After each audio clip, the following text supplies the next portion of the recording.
further, and we're going to go to what says number 8a, which is called 8a because we got B and C. Right. Torah vibration. This is Torah vibration. Now we're talking about the Aron. The first thing talked about making is the Aron. Why? Because it's not the thing you'd see. Most people couldn't see it. Only the Kohen Gadol, only on Yom Kippur, and only Moshe Rabbeinu could go in there and actually commune with God by the Aron being the Ark. So why is it mentioned first? Because it's the top element, just like the top sphere is Keter. This is what it matches. It matches the highest level of the Sphirot. This is the Aron. The Aron had two major parts. It's a box on the bottom where it happened to be gold overlaid on wood on top of gold. Right? That's the way the thing was laid out. And the box that was on the bottom held many nice things. One of the things was the luchot. That in this parsha we don't know anything about luchot yet, because they're not broken until Parshas Kisisa, right? When Moshe goes up on the mountain, the people don't know where he is, right? For 40 days, 40 nights, they're rebelling. Well, not rebelling. They're again making merry. And what are they making merry with? An egel hazav, a golden calf. And that's why he comes down the mountain and sees Joshua. Joshua says, there's a noise of war in the camp. And Moshe says, no, no, no, it's not war. I'm probably quoting Cecil B. DeMille, but it's also in the Torah. It says this in a passage, that it's not war I hear, it's merriment. The people are doing some kind of rebellious stuff. So what is that? They were rebelling with the Egel Hazav. And that's a great sin. And then he broke the luchot at the base, right, by the mountain, and God gave him a yashakoach on that. Then later on, he goes up another 40 days and 40 nights. What's that? That's the month of Elul, and 10 days more. What is 40 and 30 and 10? 40, which gets you to Yom Kippur. That's when he comes down with the second set of luchot, says the Torah, right? And that's what we know. But this is luchos, and both of those are there. The broken pieces that he gathered up are sitting in this Aron. We're talking about the Aron now. It's going to be inside it. And the whole luchos that he got on Yom Kippur, that's what's going to be there also. All that stuff is sitting in the Aron. What else is in or near? I think it's near. In front of the Aron, there's a jar of the man. Remember that great Le Mans stuff? There's also, and we're going to talk about this in length, there's also these little golden, I'm trying to say a word that's not bad, a word here for this, hemorrhoids, because that's what it's translated to be. There's little golden hemorrhoids. There was a gift of peoples who tried to conquer the Jewish people. I don't remember which. Might have been Philistines, might have been others, I'm not sure. And they gave the Jewish people to put by the Aron, and it's right there, either in or out near, is golden hemorrhoids. Who needs hemorrhoids? Take preparation H, or whatever. But this is little golden things, and that's what they had. And they thought that's a big deal. And God saw fit to it's okay. They put it by the Aron. At any rate, side story, if you go to visit, and you should, the Temple Institute over here, they give you lectures on it. That's how I learned about the golden. I didn't even know a thing about golden hemorrhoids until I heard it over here, and then I looked it up, and it's true. I also have to say the women did not participate in the correct. They did not participate in the Egel Hozah, and neither did my group. The Levium didn't participate. Herman also, I forgot, in the Egel Hozah. Herman and I didn't do it. We watched it, though. I'm just kidding. But we didn't do it. We might have applauded. I didn't do it either. We didn't do it. We didn't even applaud. Yes. And then what did we have to do? Moshe told us, as you can see, we had to go and kill our brethren. We had to kill other Jews because of the fact that they were involved in the Egel Hozah. All right, so let's go here for the Aron, the Torah vibration. And remember, when you hear this coming Shabbos, when you hear this Torah reading, if you do, I'm not going to be home, I'm going to be in another place, but still, hopefully I'll hear. If you hear this Torah reading, then you might be bored with it because it's talking construction stuff. What do I care about the size of an Aron and all this stuff? It's kind of like boring, but yet you know all this stuff is there, and it leads to many important things. And so Zecher, it's a remembrance of what? The experience of Sinai. They carried with them the Sinai experience their whole time in the desert and after that, until they finally built the Beit HaMikdash, and they had a permanent place for the Sinai experience. Okay, so this is called Torah vibration. So let's just read what's here without looking at all the codes. There are 5 codes of the word Torah are here. I can show you one of them right away. Look up the top on line number 11. 10 starts the whole thing. Ba'asu aron aseh shittim. What does that mean? And make an aron, an ark of shittim wood. This very special wood they had to use for that. Now, Torah is coded on line number 11, the next pasuk with the aron. There with Tav, Vav, Resh, He. I can see the code skip of that. So, with your permission, Sarah, I'll add it up here. 5. Even Rakalea beat me out here. Rakalea is credited on this one. 5. But the resh of that one I didn't make underline. I only underlined the Tav, Vav, and the He because that's the Torah code. The resh is obviously part of another word. And it is. Resh, tet, tet. It looks like a lot of space there, but it's the same skip. I'll leave you, Sarah, for that skip if you will. Ratat, I'm not sure how to pronounce it. Ratate. Ratat. Retet means vibration. Yes. So this is Torah vibration. Something very important because of the Torah, and that's what's coded there. You also have this fact. That's on page 8C. There are 5 codes of the word Torah. I have all the skips listed for you, whether forwards or backwards.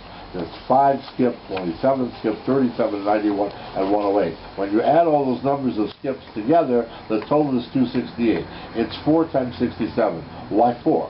Well, how many letters are there in Torah? 4. So that's probably why the 4.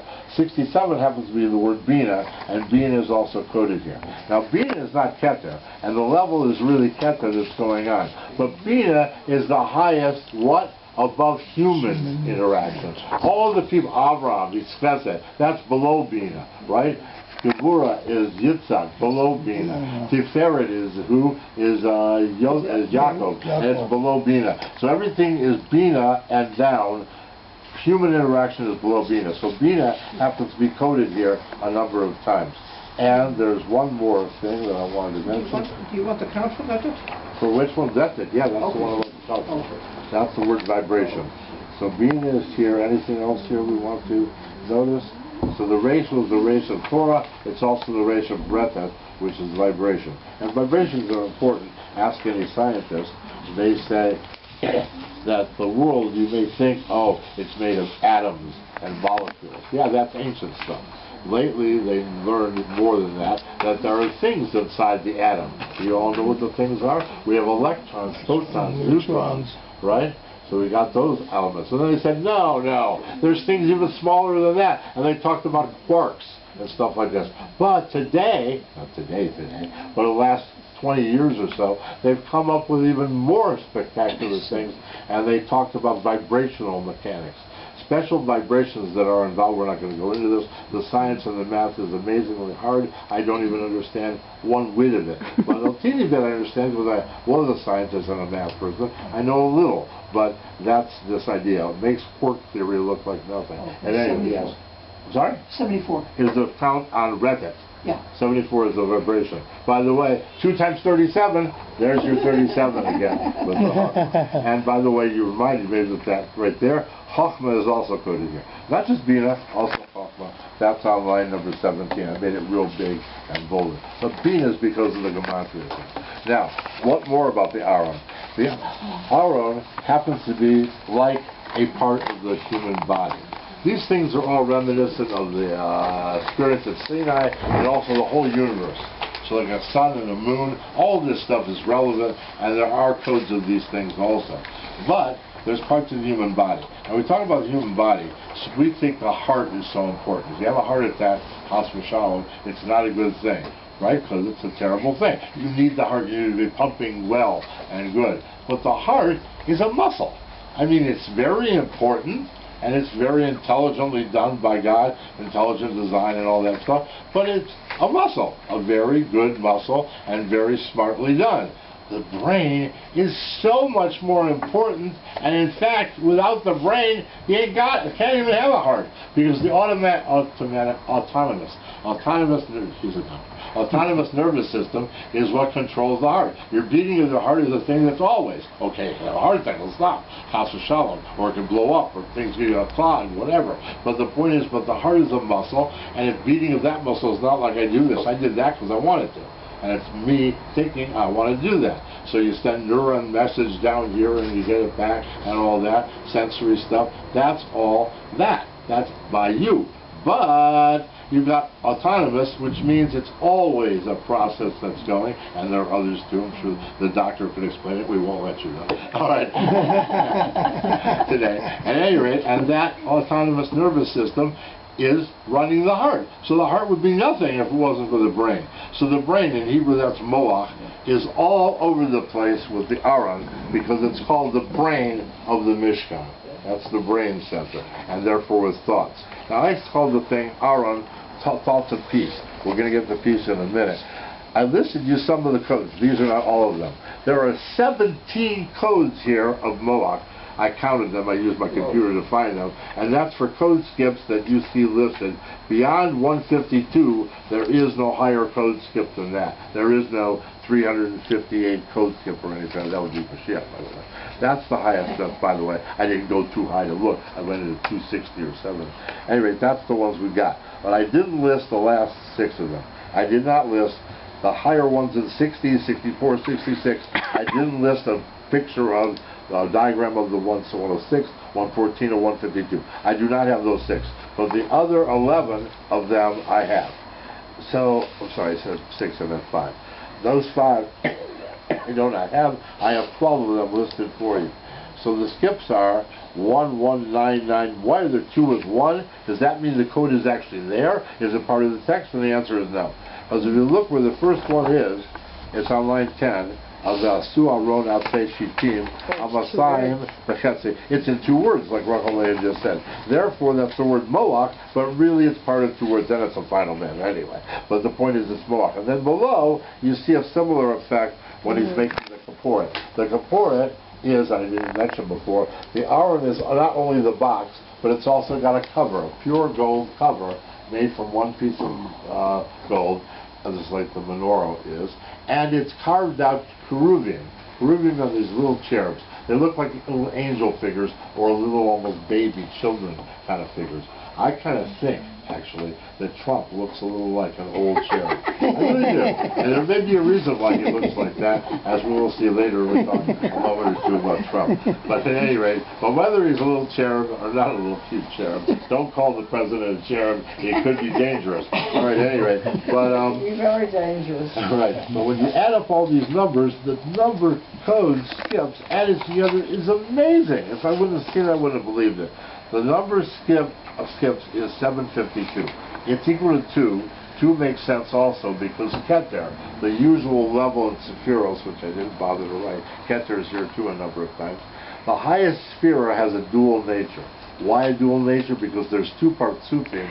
There's 2 family matrix members of the mystical family, if you will, of God. It's not God, it's only what he made for this world, and those 2 levels are Arich Anpin and I forgot the other one, Atik Yomin. Atik Yomin is the highest. It means Ancient of Days. It looks like, doesn't look like anything, but it could be a man like him or me with a long white beard. Yours is whiter than me.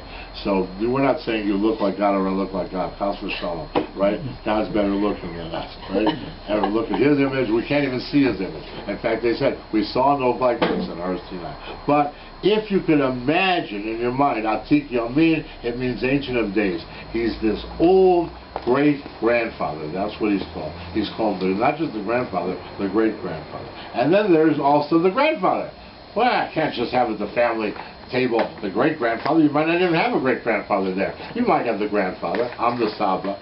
Some people say Zavi. I get Saba for my title. So my kids call me, my grandchildren call me Saba. So grandfather's at the Shabbos table. This week I'll be going to somebody else's house, like my grandchildren, and I'll be Saba. Right, Rose? Yes. Right, thank you. She's still filming. That's right, Still filming. All right, so I'll be Saba, grandfather, at the Shabbos table. So that's called Arich Anpin, all right? Long face. The grandfather's long-suffering. His little kid, his little child, comes up to him and tries to put curlicues in his beard. He lets him. At least I do, because I'm a sucker, right? They come up, I'm sitting at the Shabbos table. Nobody's there, just our family, thank God. I'm sitting at the Shabbos table, and I'm wearing these little loopy things and all kinds of stuff. I said, you go to shul like that? I said, no way, I'm not doing that. But at any rate, I go to shul, I'm not going like that. But one time, she put something on my arm, and I was forced to wear that, a sticker or something. And it wear that. I try to cover it over with my jacket. But it's fun. Anyway, so those are the two matrix levels. Therefore, that's why it's dual level of Keter. That's the two. But 376, that's Shalom. It's peace.